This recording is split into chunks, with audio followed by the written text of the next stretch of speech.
बिस्मिल्लाहिर्रहमानिर्रहीम।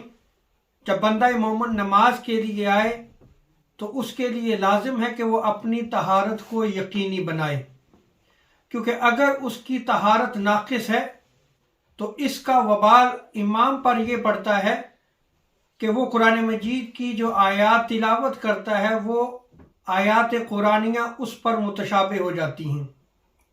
एक सहाबी बयान करते हैं कि मैंने आका अलैहिस्सलाम के साथ नमाज फजर को अदा किया और आका अलैहिस्सलाम ने नमाज फजर में सूरह रूम की तिलावत फरमाई। दौरान नमाज आका अलैहिस्सलाम पर सूरह रूम की आयात मुतशाबे हो गई।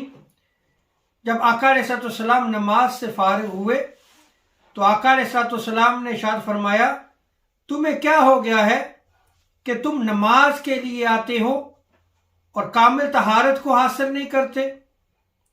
इसी वजह से हम पर कुरान की आयात मुतशाबे हो गई। और दूसरी रिवायत में है आका अलैहिस्सलाम ने इरशाद फरमाया, लोगों तुम्हें क्या हो गया है कि जब तुम नमाज के लिए आते हो तो कामिल वुजू नहीं करते। तो इन अहादीस मुबारका की रोशनी में यह साबित हुआ कि बंदा मोमिन को चाहिए कि जब वो नमाज के लिए आए तो अच्छी तरह वुजू करे, कामिल तहारत को हासिल करे। अल्लाह रब्बुल इज़्ज़त हमें दीन को समझने की तौफीक अता फरमाए। वमा अलैना इल्लल बलागुल मुबीन।